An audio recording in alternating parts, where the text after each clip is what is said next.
Marisco, la región de los lagos, y de inmediato presentamos a nuestra invitada, la senadora de Renovación Nacional, que no fue muy tranquila la jornada de lo personal porque no fue a la reelección, pero sí en una vocería de Evelyn Matei. No fue muy tranquila, no muy temporada, tranquila, creo yo.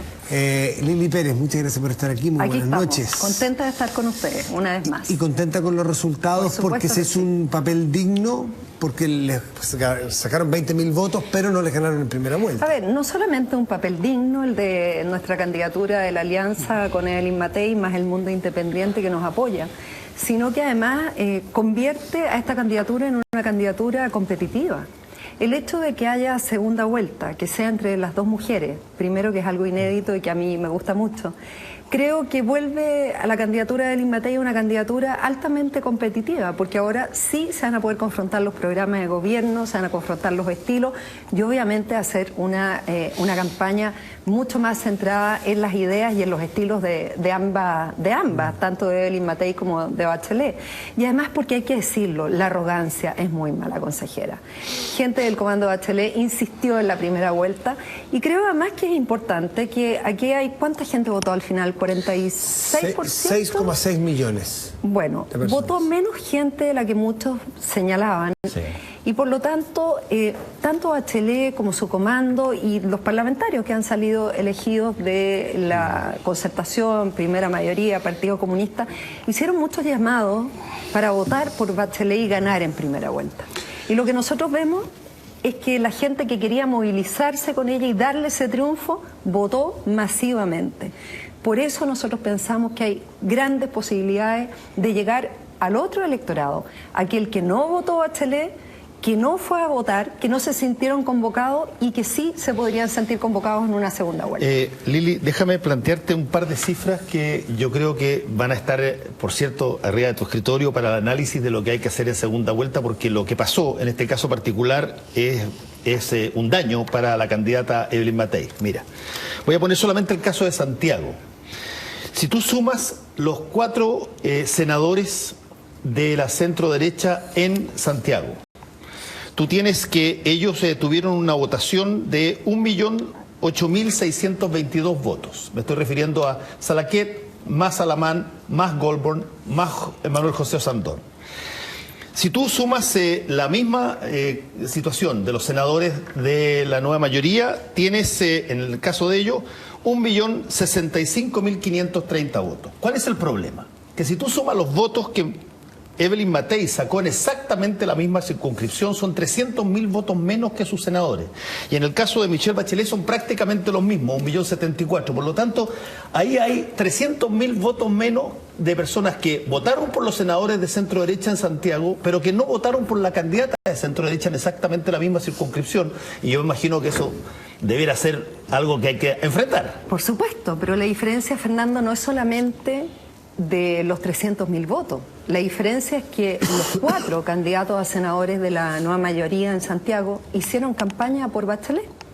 En cambio, no todos los senadores de la alianza hicieron campaña por Evelyn Matei en Santiago, y en estas cosas hay que decirlo con franqueza. Los dos que ganaron no hay que hablar campaña. También de la... O sea, creo que no es el minuto hoy día de... Los dos son correligionarios de tu propio partido. Bueno, pero Está bien, aquí uno tiene que decir la verdad.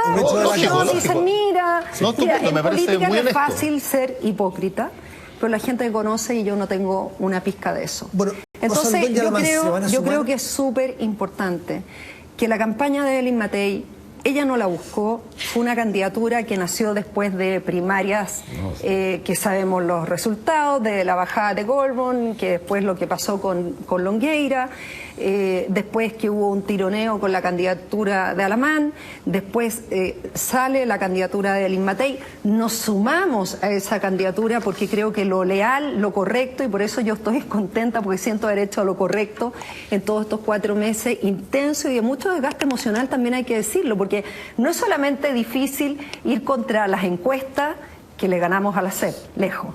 No solamente es difícil ir contra las encuestas, ir contra muchos cientistas políticos, ir contra los dirigentes de tus propios partidos muchas veces que decían cosas bastante innecesarias e inconvenientes. No solamente fuimos contra esa masa que decía que esto era chocarse con un muro, sino que fuimos además en un ambiente tremendamente hostil para la alianza. Y por esa razón creo que esta candidatura de Evelyn Matei tiene un mérito enorme con respecto a lo que ella ha hecho y con respecto al trabajo que nosotros logramos desempeñar en estos pocos meses, una campaña corta e intensa. Ahora, eso no quiere decir que estemos dormidos en los laureles, hay que trabajar mucho, pero obviamente aquí nadie sobra y quisiéramos, obviamente, que todos participen ahora en esta segunda vuelta. Tú has dicho un punto muy clave y te agradezco la honestidad porque efectivamente aquí, y yo lo he dicho varias veces acá, yo creo que dificulto que haya habido, por lo menos en la historia reciente de una de las grandes coaliciones, una candidatura que haya sido, entre comillas, más boicoteada por su propia gente que la de Evelyn Matei. Y yo creo que eso se puede probar, incluso se puede probar en los números, como te lo acabo de demostrar. 300.000 personas menos votaron por ella que votaron por los senadores de la centro derecha, y en gran medida quizás tú tienes razón, muchos de esos senadores, Andrea Lamán y Manuel José Sandón, no hicieron grandes campañas por ella, por lo tanto arrastraron su votación, pero no se la trasladaron a ella. Y eso es un problema para la segunda vuelta. O sea, eso está claro. Sí. Eso está claro, porque es cosa de ver en las regiones cuando tú tienes parlamentarios comprometidos con las candidaturas presidenciales, que eso influye, obviamente que influye. Entonces, yo creo que lo importante es que ahora en segunda vuelta nosotros le vamos a hablar a la gente que no fue a votar.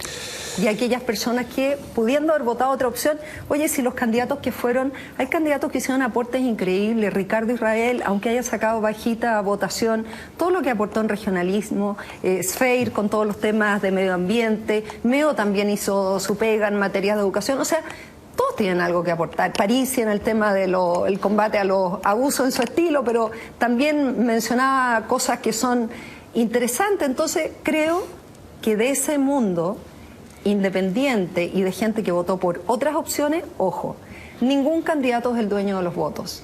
Los dueños de los votos son los electores y electoras, y a ellos es a quienes hay que hablarles en esta elección. Así que esos que hablan de negociaciones o que hay que ahora negociar con algún candidato, para nada. Poco se sacaría tratar de negociar con Parisi cuando ha tratado a Evelyn Matei como la trató hoy día, de una manera bastante... Sí, bueno, mira, esas son descalificaciones que no corresponden. Por eso digo, poco se sacaría. Sí. Fernando Villegas. ¿Cómo está, Lili? Bien, Fernando, gracias.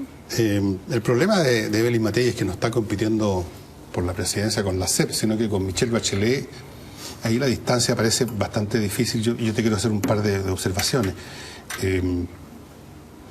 Esos 300.000 votos que faltan, que mencionaba... En Santiago, que mencionaba mi tocayo. Puede ser resultado de que trabajar un poco por ella, pero yo creo que va por otro lado la cosa, porque finalmente trabajen por ella o no, todo el mundo sabía que ella era la candidata, o sea, no era un tema de que se la dieran a conocer, por así decirlo.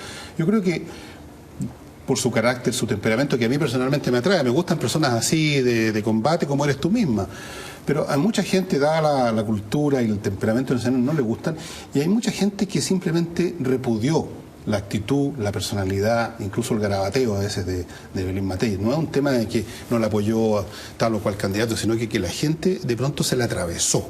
Yo te lo digo porque conozco montones de gente de derecha que iban a votar por Alamán o por esto y por el demás allá, pero por la Evelyn Matei, pero ni arrastrado por una yunte huellas, decían. Entonces hay ahí un elemento que es complicado.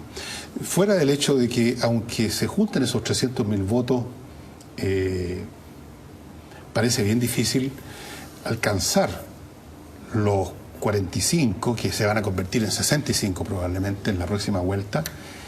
Y yo te quiero preguntar cómo, lo mismo que le pregunté a Carlos Larraín, le he preguntado a todos, por dónde pecatasmea, de dónde va a salir ese contingente, a lo mejor las naves espaciales van a traer votantes, pero ¿de dónde van a salir? Más allá de que se recuperen algunas personas que se fueron de vacaciones, venir a votar. Hay muchos que están en este momento en el litoral central. Hay otros, hay bastantes.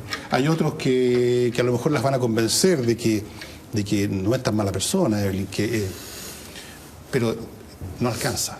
¿Puedo contestar? Por supuesto. Estamos para eso, para escuchar. Gracias, Fernando.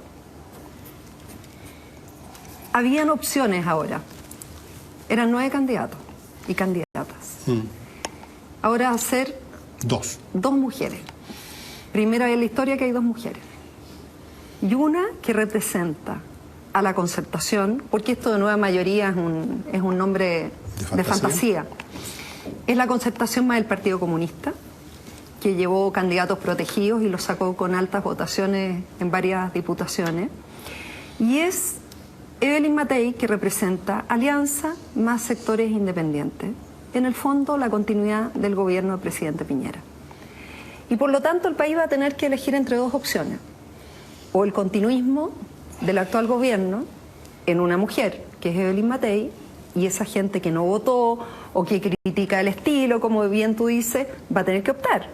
O quieren que vuelva esa concertación, pero ahora reciclada con el Partido Comunista. Entonces son dos opciones en las que el país tiene que optar. Pero yo quiero agregar un elemento más.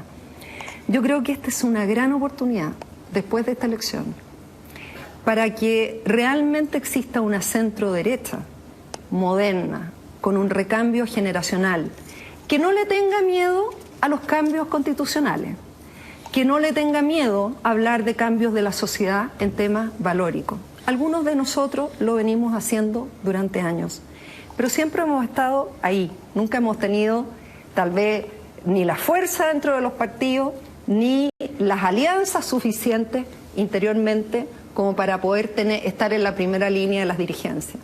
Pero claramente yo creo que lo que viene para Chile, para entenderse, porque además esta concertación nueva que existe, que ahora se llama la mayoría, si llegan al gobierno o recuperan el gobierno después de 4 años, van a necesitar llegar a acuerdos. Y creo que es muy importante que esos acuerdos se hagan con una centro-derecha moderada, sensata, que entienda que es necesario hacer reformas constitucionales y sobre todo que entienda que Chile cambió hace muchos años y hay muchos políticos que no se dieron cuenta o no se quieren dar cuenta de estos cambios. Y eso quiere decir también una centro-derecha que mira mucho más, por ejemplo, a esa centro-derecha europea que no le teme a la diversidad y que combate la discriminación, protege los derechos humanos, que son valores, creemos en la libre competencia, pero también un mercado también que sea regulado, que exista fiscalización, por ejemplo, cuando nosotros decimos, oye, hay que regular el lucro con fondos públicos o eliminar el fondo con lucros públicos. Estás tocando el punto bisagra en tu sector. Todos esos temas son justamente lo que diferencian a las dos derechas. Exactamente eso, todos esos puntos, pero lo curioso es que, más que curioso, me gustaría, porque tú representas claramente el sector más liberal de lo que acabas de señalar, la diversidad, la competencia, el no tenerle miedo a los cambios. Me gustaría saber si tú estimas que son mayoría ustedes en esa derecha, más de centro, o es mayoría una derecha que no quiere cambios. Yo creo que a nivel de los electores, de la gente, de lo que el país requiere, somos mayoría. Tal vez no estamos expresados hoy día en las cúpulas de los partidos, porque todavía hay como una élite política que marca la directiva y las dirigencias de los partidos. Pero yo no tengo ninguna duda, y lo siento y lo veo siempre, que nosotros con la gente, con nuestros electores y con la gente independiente y la gente que quiere que nuestro país progrese, pero con ideas como las nuestras, sí somos una gran mayoría. No tengo ninguna duda. Por lo tanto, Fernando, contestando y resumiendo y concluyendo tu consulta, creo que es muy importante entonces hablarle a ese mundo que no se sintió representado, pero que va a tener que optar por dos visiones encontradas del país. Un botón de muestra, cuando votamos la ley antiencapuchados, que es una ley que sanciona, y eso es como una falacia decir que sanciona las protestas sociales, porque ¿quién no ha ido a una protesta alguna vez? Protestas que son absolutamente justificadas, silenciosas. Aquí estamos hablando de sancionar violencia, a personas que ejercen violencia contra terceros, ¿cierto?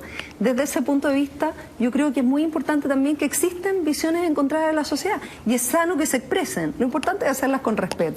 Pero yo no tengo ninguna duda de que esta elección va a servir para sentar las bases de algo que tiene que venir con mucha fuerza, y que es esta centro derecha que sea capaz de llegar a acuerdos por el bien del país, pero también que sea capaz de hablarle a la ciudadanía y establecer los diálogos que correspondan, con todos sin exclusión. Lili, hablando pan, vino, a sangre pato. Sí.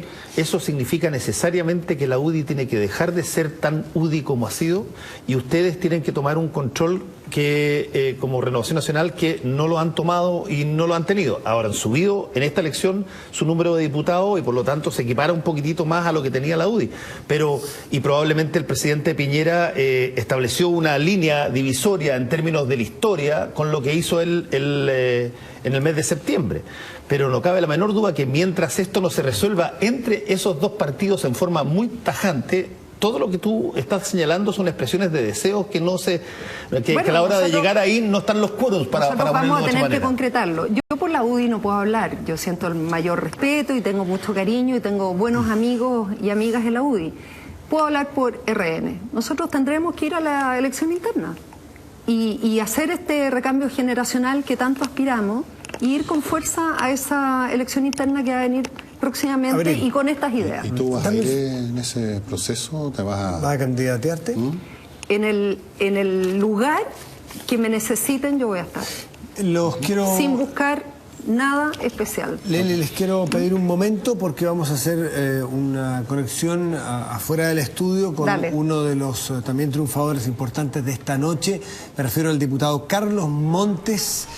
Sí, es diputado en ejercicio. Yo sé que me corrige el senador. Sí, es diputado. A partir de la próxima legislatura en la Florida. Claro, va a ser un senador por Santiago Oriente. Carlos, muy buenas noches. Muchas felicitaciones por el triunfo que ha obtenido esta noche.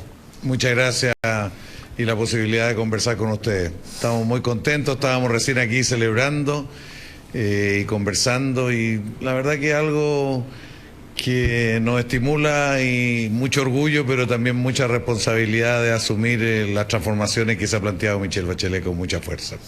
Sí, una votación que parecía que se produjo a eso de las 9:30 de la noche, se produce el cambio, por la tendencia venía usted subiendo y acortándole. En la hípica dicen caballo pillado, caballo ganado, y usted logró pasar a Soledad Alvear, que es una de las derrotas sentidas de la democracia cristiana, una de las senadoras más importantes de esa bancada, en general del Senado. Es una derrota muy sentida para mucha gente, la de Soledad Alvear. Pero también usted ha ganado, creo que 6 veces en elecciones, de todos los parlamentarios lo han elegido el mejor diputado. Entonces aquí también hay algo que se gana en el Senado. Mire, yo creo que el Senado para adelante no va a ser igual que el Senado de estos años. Necesario que haya una discusión más global de las coordenadas de la sociedad chilena, no es solo discutir cosas parciales. Y yo espero que a partir de la experiencia, los conocimientos que uno acumula en estos años en la Cámara, poder aportar a ese debate, la forma de entender la ciudad, la educación, en fin, otra manera de entender la salud. Porque pensar que todas estas instancias operen como mercados, que se echara a competir colegios y a producir buena educación, la vida ha demostrado que eso no sirvió y que tenemos que repensar grandes temas para el futuro. Pero una última cosita, se jugó en la última semana, yo le contabilicé a figuras que representan cosas bastante distintas, pero comprometidas con usted. Ricardo Lagos lo acompañó en la recta final, Nicolás Izaguirre, Delfina Guzmán, y hoy fue a votar con Camila Vallejos, es decir, poniendo todos los recursos de compañía y de caras de la política que representan cosas bien distintas, pero ahí estaban con usted y bueno, lograron el vuelco. Y también estuvo Tomás Mulián, también estuvo José Bengoa, distintos artistas, gente destacada, premios nacionales. En fin, yo creo que representaba una variedad de distintos sectores y eso representa compromiso.